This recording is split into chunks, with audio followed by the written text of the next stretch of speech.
Halo semuanya, pada video kali ini kita akan belajar mengenai obligasi. Jadi kan sebelumnya kita udah mempelajari tentang pembayaran hutang maupun tentang anuitas. Nah, dua bab sebelumnya itu merupakan dasar untuk kita belajar tentang obligasi. Nah, obligasi ini seperti apa sih? Jadi, obligasi ini kan sebenarnya dia adalah instrumen hutang. Jadi, konsep dasarnya gitu ya, bisa kita analogikan sebagai pembayaran hutang ya, pada metode amortisasi yang kemarin sudah kita bahas di kelas.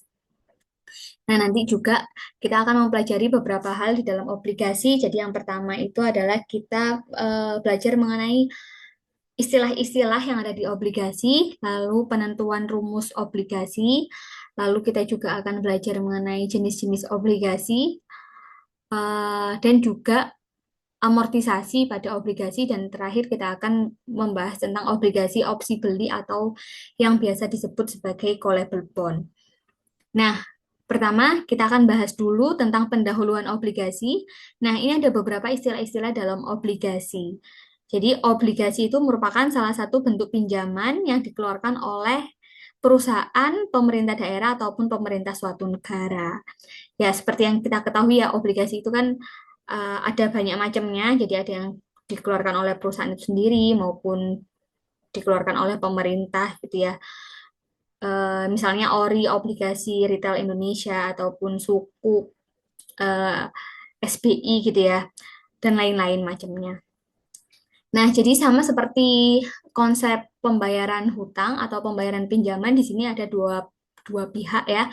Yang pihak pertama itu adalah pihak yang mengeluarkan obligasi. Jadi pihak yang mengeluarkan obligasi itu adalah pihak peminjamnya, dan investor itu adalah sebagai pihak yang pemberi pinjamannya gitu. Nah, investor itu di sini sebagai bondholder atau pemegang obligasi. Jadi, bondholder dia tidak memiliki hak kepemilikan dari perusahaan tersebut. Hal ini tentu saja berbeda dengan pemegang saham, di mana pemegang saham memiliki hak kepemilikan atas perusahaan tersebut. Jadi, intinya kalau misalnya saham itu kan, kalau kita investasi di saham, maka imbal hasil yang kita dapatkan itu apa? Dividen ya. Tapi kalau misalnya obligasi, obligasi itu tidak mendapatkan imbal hasil dividen gitu ya. Tapi mendapatkan apa? Mendapatkan imbal hasil yang berupa kupon gitu. Seorang investor yang membeli obligasi dari penjual obligasi atau bond issuer akan menjadi pemegang obligasi.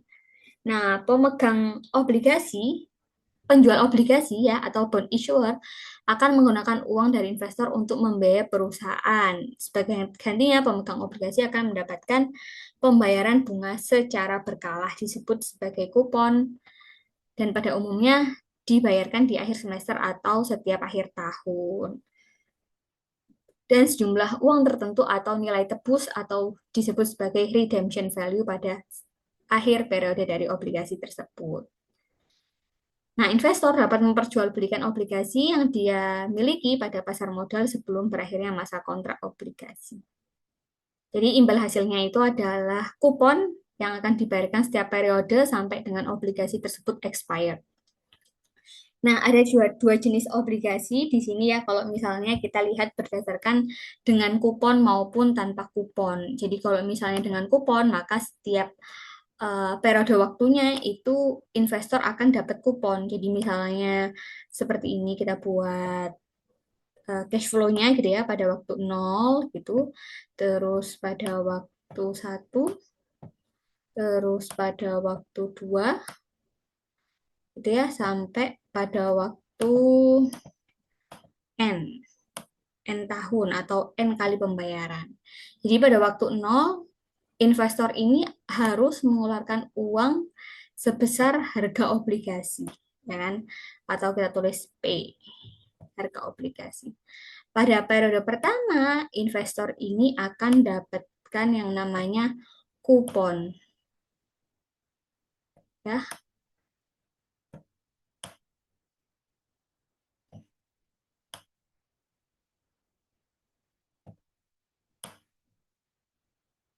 kupon. Pada periode kedua, dia juga akan mendapatkan kupon. Dan pada waktu ke N, investor ini juga akan mendapatkan kupon sekaligus dengan apa? Dengan ada yang namanya redemption value. Redemption value atau nilai tebus. Nilai tebus ya. Nilai tebus itu biasanya seharga dengan nanti kita akan bahas ya. Nah, lalu kalau misalnya ada obligasi yang tanpa kupon atau zero coupon bond. Jadi kalau misalnya zero coupon bond gitu ya. Kalau zero coupon bond pada periode 1, 2 sampai ke N, si pemegang obligasi atau bondholder itu tidak mendapatkan kupon. Dia hanya mendapatkan ini redemption value aja. Nah, lalu kita juga akan membahas nanti ada yang namanya callable bond dan non-callable bond. Callable bond itu apa? Callable itu adalah berarti bondnya atau obligasinya itu bisa ditarik sebelum waktu jatuh temponya. Jadi misalnya kalau ada obligasi selama 5 tahun obligasinya. Nah, kalau misalnya dia merupakan jenis obligasi callable bond, maka sebelum pada tahun kelima, gitu ya, akhir tahun kelima atau selama 5 tahun, obligasi itu dapat ditarik oleh si pengeluar obligasi gitu. Yang narik itu siapa? Yang narik itu adalah pengeluar obligasinya gitu. Pengeluar obligasinya itu misalnya ya tadi perusahaan atau pemerintah. Jadi semua obligasinya ditarik sehingga utang-utangnya akan dilunasi pada waktu sebelum jatuh tempo gitu. Kalau non callable bond berarti waktu berakhirnya obligasi itu ya dia sama sesuai dengan kesepakatan awalnya ya. Jadi dia tidak dapat ditarik. Jadi kalau misalnya obligasinya selama 5 tahun ya maka dia akan berakhir selama 5 tahun itu pula.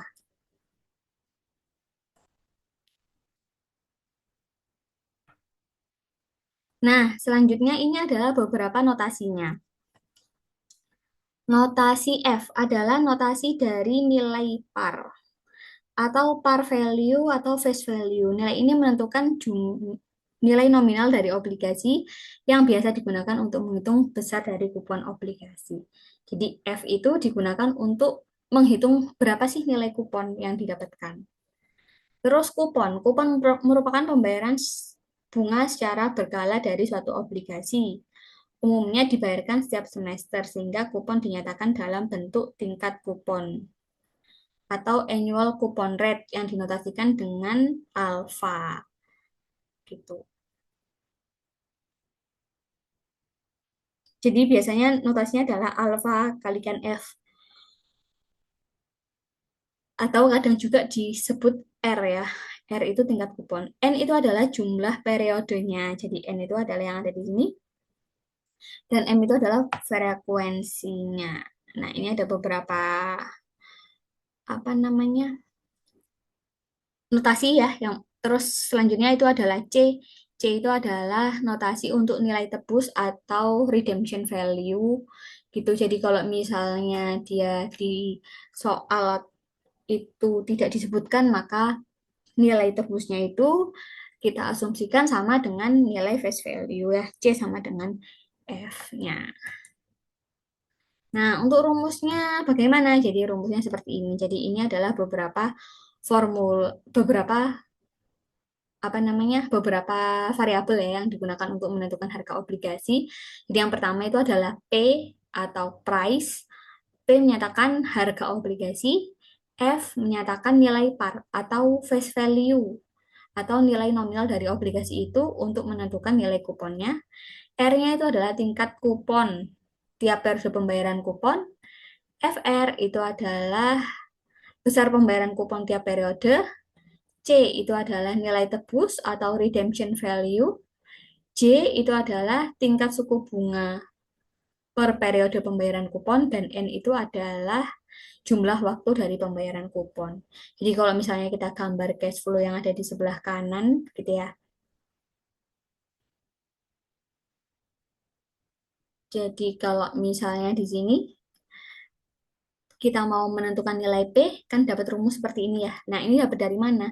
Jadi kupon setiap periode itu kita lambangkan dia menjadi F kalikan R.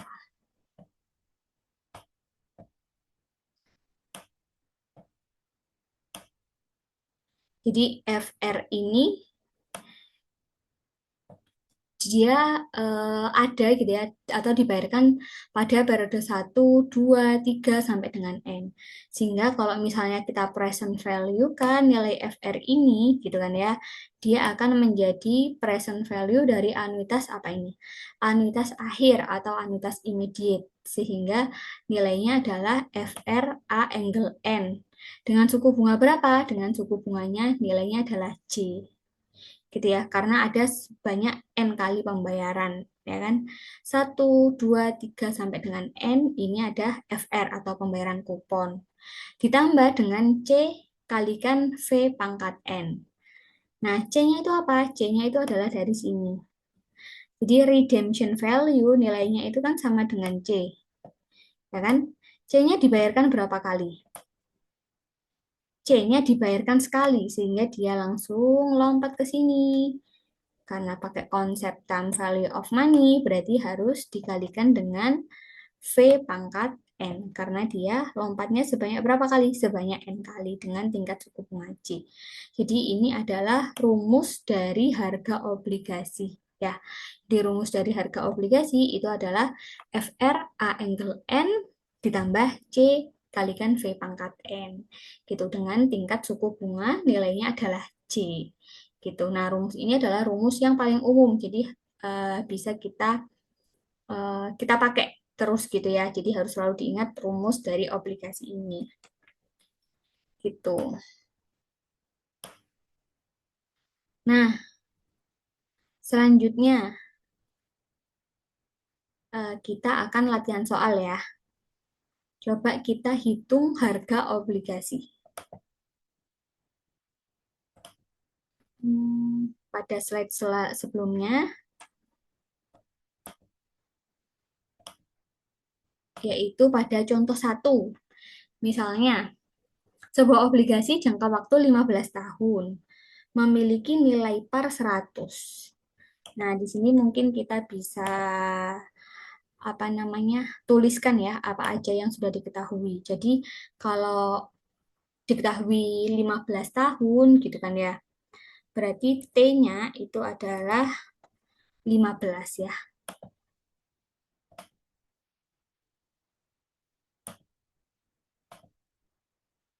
T-nya adalah 15. Terus nilai par tadi dinotasikan menggunakan F ya. F-nya adalah 100. Diketahui tingkat kupon tahunan adalah 5%. Jadi R-nya adalah 5% atau 0,05 per tahun ya. Yang dibayarkan tiap semester. Nah, R-nya 0,05 per tahun. Gitu kan ya. Tapi dia dibayarkan per semester. Jadi kalau per semester dia akan dapat berapa? 1 tahun ada 2 semester, jadi langsung kita bagi 2 gitu ya. Jadi 0,05 kalau dibagi 2 jadi 0,025 atau jadinya 2,5% ya. 0,25 per semester. Selain itu diberikan bahwa yield rate efektif tahunannya adalah 5,5%. Jadi I efektif tahunannya itu adalah 5,5%. Dapatkan harga dari obligasi tersebut. Nah, price obligasinya berapa? Gitu kan ya. Nah, kalau misalnya dari sini kita bisa lihat ya, eh, apa namanya?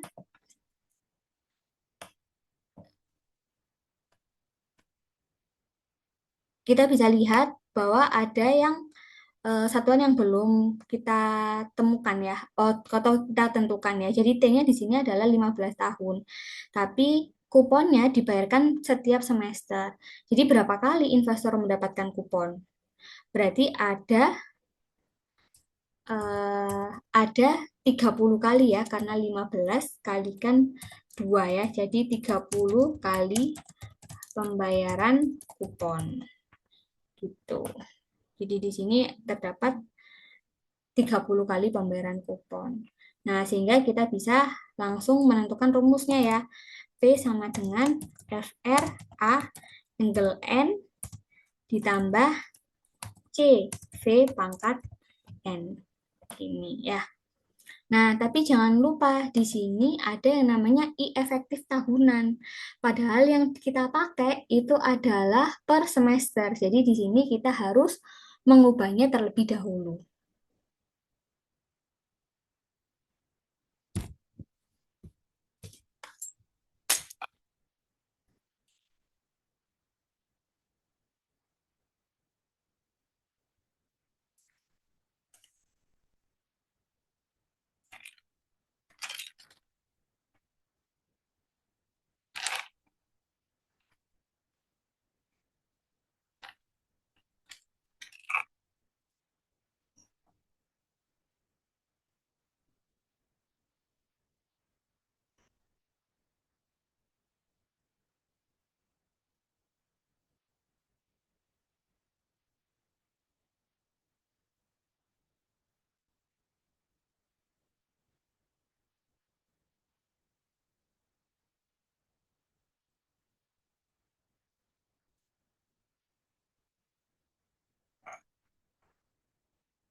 Oke, kita lanjutkan ya. Jadi di sini kita harus mengubah apanya terlebih dahulu. Kita harus mengubah I efektifnya ya.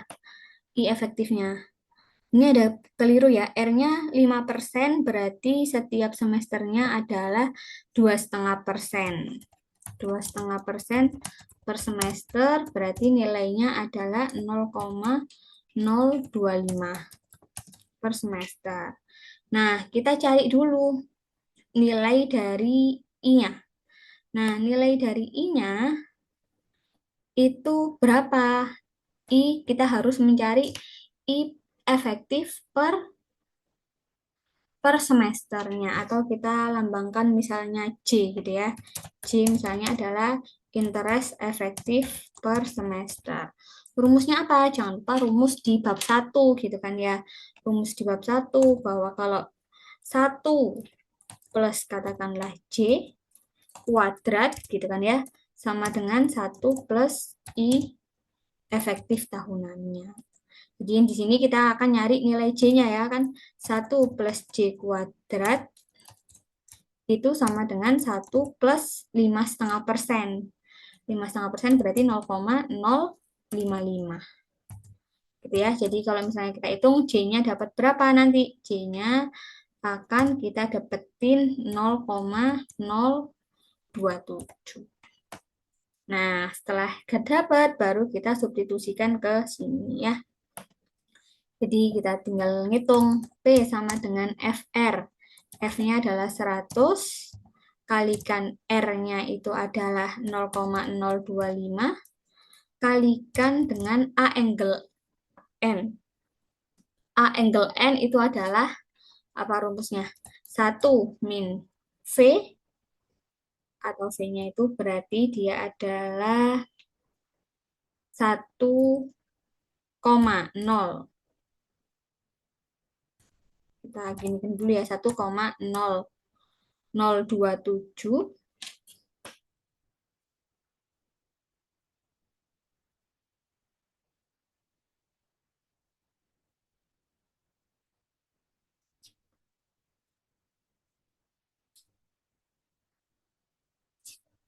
satu V-nya itu kan 0,027 gitu kan ya. Kita pangkatkan, pangkat berapa? Min 30 gitu. Baru kita bagi dengan J-nya. J-nya adalah 0,027 gitu ya. Ditambah C-nya.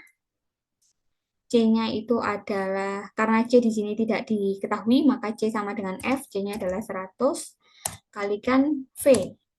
V-nya, V pangkat N, berarti 1,027,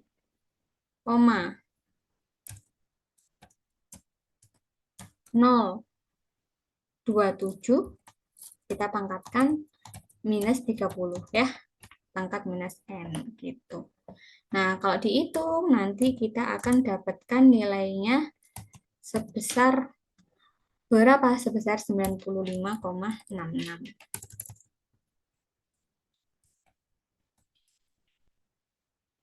Nah, jadi ini adalah harga dari obligasinya. Jadi kita tinggal substitusi aja ke rumusnya gitu kan ya. Rumusnya tadi kita pakai logika bahwa dia pembayarannya itu adalah anuitas. Jadi kita menggunakan konsep anuitas ini gitu.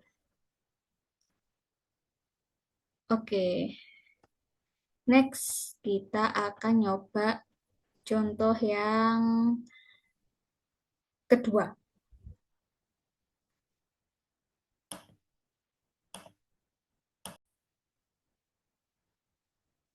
Nah, ini adalah contoh kedua. Jadi, kalau misalnya di contoh kedua, ini soalnya adalah dapatkan harga dari obligasi tersebut, berarti menggunakan cara yang sama, gitu kan ya. P sama dengan FRA angle N tambah CV pangkat N, nanti kita akan dapatkan nilainya, gitu. Nah, di sini mungkin yang perlu diubah itu adalah suku bunga nominal yang dikonversi harian harus kita ubah ke semester ya. Bisa untuk dicoba sendiri untuk contoh dua. Nah, selanjutnya ini ada jenis-jenis obligasi. Jadi obligasi itu bisa kita bedakan menjadi tiga jenis berdasarkan perbandingan antara harga dan juga nilai dari redemption value-nya atau nilai tebusnya, yaitu P dan C. Jadi yang pertama ada yang namanya obligasi yang dijual pada nilai par, yaitu par itu kapan? Par itu adalah ketika P sama dengan C-nya, gitu. P sama dengan C, maka dia disebut sebagai obligasi yang dijual pada tingkat nilai par. Lalu obligasi yang dijual pada harga diskon. Pada harga diskon berarti kalau misalnya kita mau beli sesuatu gitu kan ya, harga diskon berarti harganya lebih rendah atau lebih tinggi? Lebih rendah kan ya. Jadi price-nya itu adalah lebih rendah daripada nilai tebusnya pada saat nanti. Jadi P-nya kurang dari C. Nah, besar diskonnya berapa? Besar diskonnya itu adalah selisih antara C min P.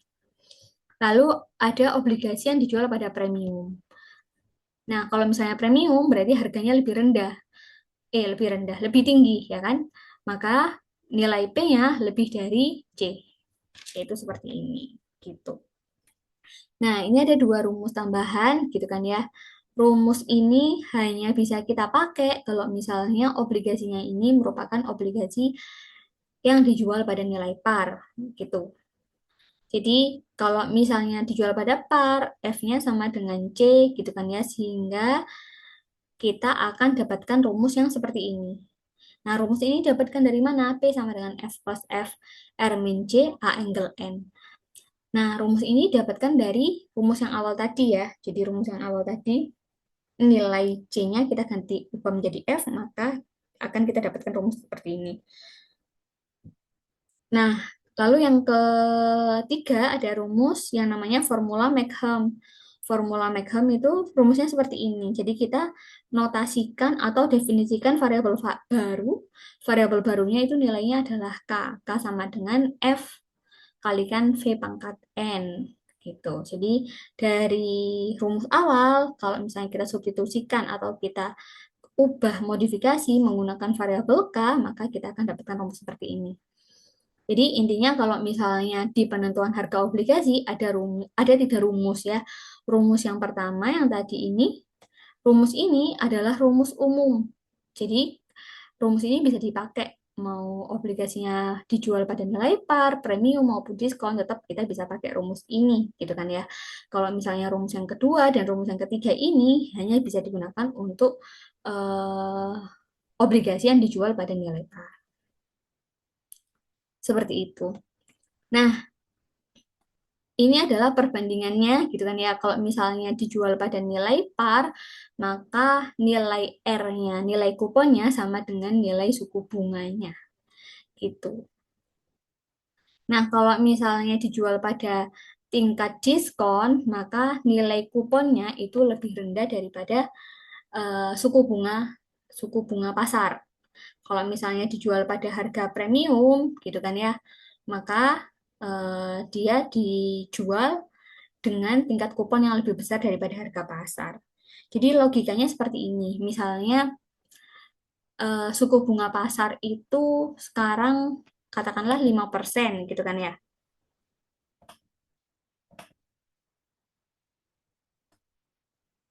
Oke, kita tulis misalnya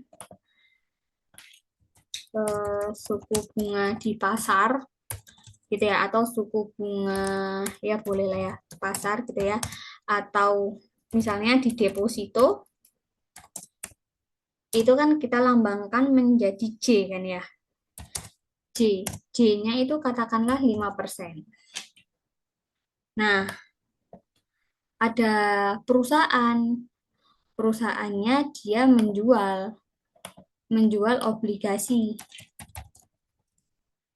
satunya obligasi diskon. Obligasi diskon dia harganya rendah. Misalnya dia cuma ngasih R-nya kurang dari 5%. Atau katakanlah dia cuma ngasih 4%. Satunya ada namanya obligasi premium. Dia ngasih R-nya lebih dari 5%. Katakanlah dia ngasih 6% ya. 6%. Nah, gimana perbandingan harganya gitu ya. Jadi kalau misalnya eh, harga suku bunga depositonya itu 5%, ada obligasi yang dia memberikan imbal hasil cuma 4%, maka orang-orang atau investor lebih milih mana? Mereka akan lebih milih menaruh uangnya ke deposito karena memberikan imbal hasil yang lebih tinggi. Nah, oleh karena itu, kalau misalnya obligasi dia punya R cuma 4%, apa yang dilakukan sama pengeluar obligasi? Pengeluar obligasi itu akan menetapkan harga yang lebih rendah gitu kan ya. Makanya harganya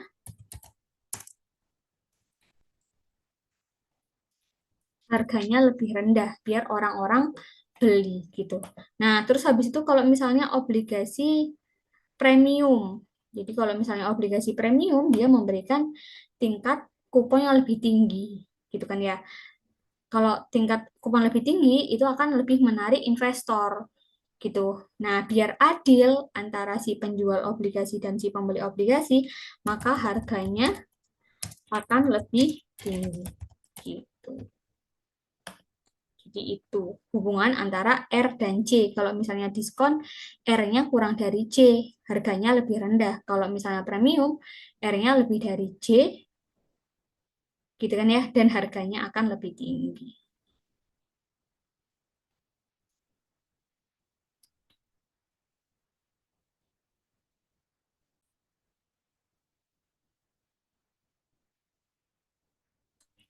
Oke, selanjutnya kita akan bahas yang namanya amortisasi pada obligasi dan obligasi opsi beli. Nah, amortisasi obligasi gitu kan ya, sama konsepnya seperti amortisasi pada apa namanya amortisasi pada pembayaran hutang gitu kan ya. Jadi ada yang namanya nanti akan ada ya yang namanya jadwal amortisasi gitu.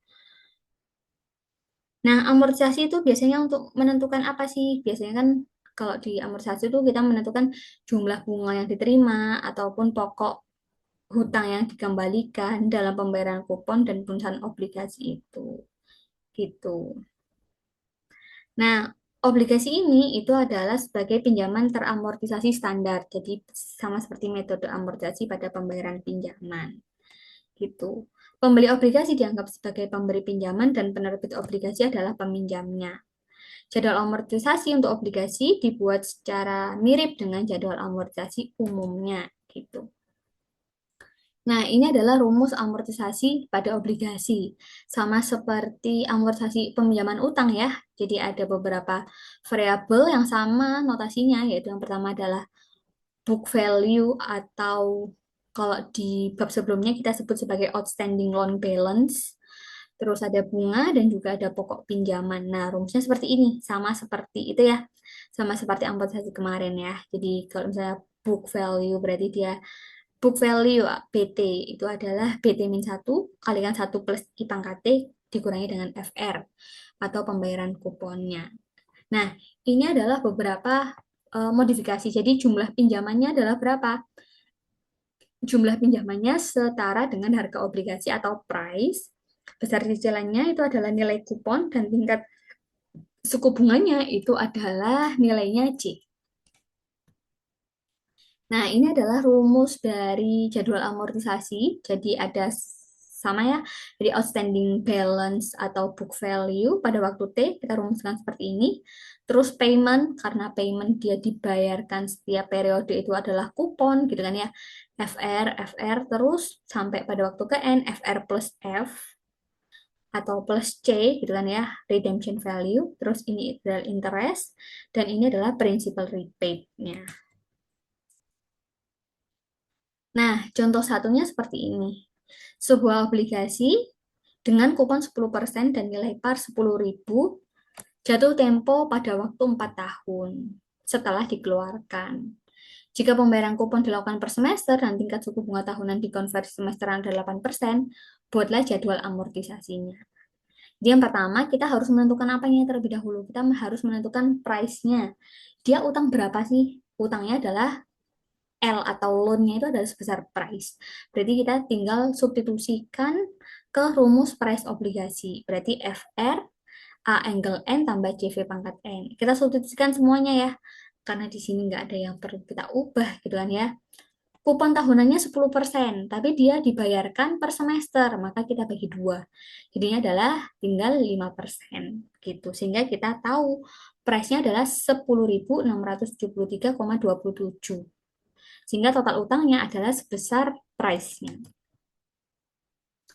Nah, cicilannya sebesar 500. Jadi kalau misalnya kita hitung secara manual satu per satu gitu kan ya, bunga pada waktu T sama dengan 1 itu adalah 4%. Kalikan utangnya. Utangnya adalah sebesar B0. Maka kita dapat 426. Nah, si pemilik obligasi, si pengeluar obligasi itu menyicil sebesar 500. Berarti pokok pinjaman yang dikeluarkan itu adalah cicilan min bunga. Berarti dapat 73,07. Nah, sisa utangnya adalah B0 min P1, sehingga tinggal 10.600,21. Nah, sehingga kita bisa lihat kan seperti ini, ya kan? Nah, bentuknya akan seperti ini. Jadi pada waktu tahun semester ke-8, gitu kan ya, paymentnya adalah redemption value atau nilai tebus tambah dengan kupon 10.500 sehingga kita akan dapatkan nilai yang seperti ini sehingga outstanding loan balance-nya itu adalah 0. Nah, kalau misalnya kita lihat di sini tadi bagaimana perbandingan R dan C-nya, R dan C-nya itu adalah berapa? R-nya itu adalah 5%, gitu kan ya. C-nya itu adalah 4%. Jadi kalau misalnya kita lihat R-nya itu adalah lebih besar daripada J.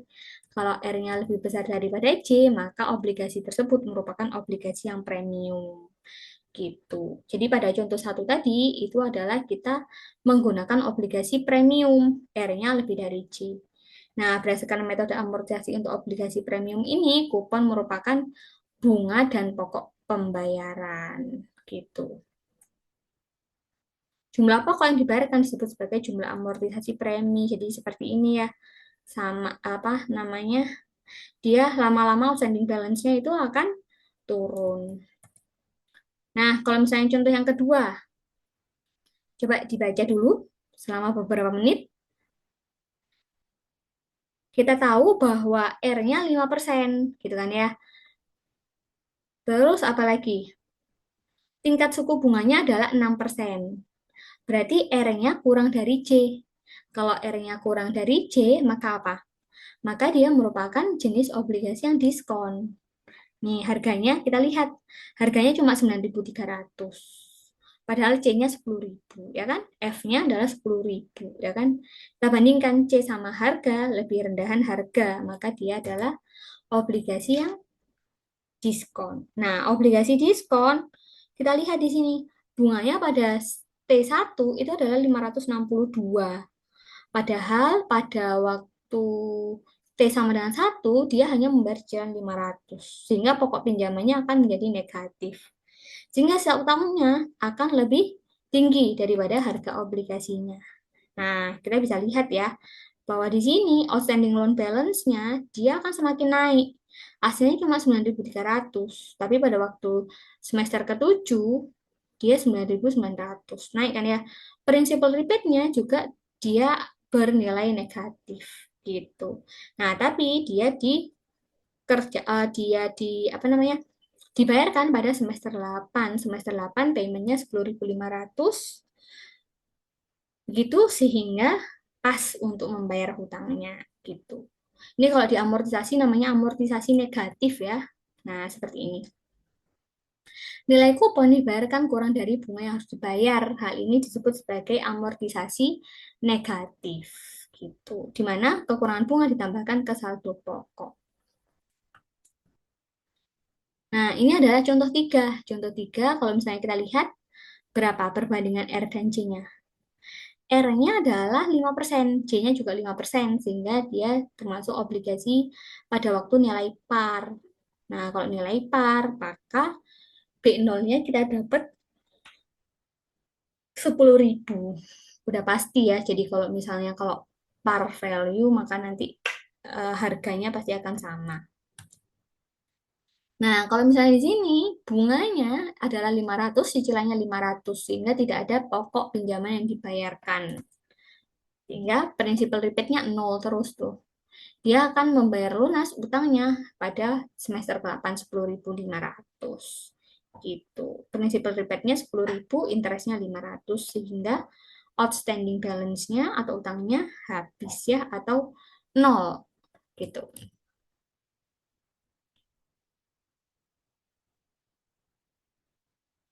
Nah, tabel-tabel tersebut itu sebenarnya mengilustrasikan cara kerja metode amortisasi gitu kan ya.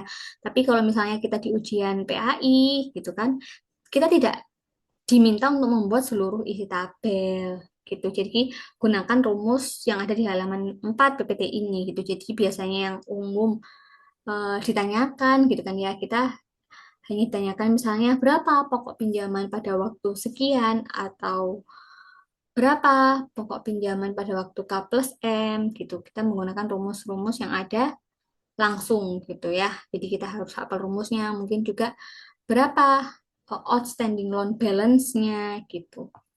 Jadi eh, amortisasi tabel tadi hanya mengilustrasikan cara kerja metodenya. Nah, selanjutnya ada yang namanya obligasi opsi beli atau yang namanya callable bond. Di callable bond ini adalah obligasi yang dapat ditarik pas kapan gitu kan ya. Dia ada beberapa tanggal kemungkinan penebusan. Penebusan dipilih oleh penerbit si obligasi itu tadi. Nah, ada dua jenis. Tergantung dia obligasinya apa. Obligasi premium atau obligasi diskon.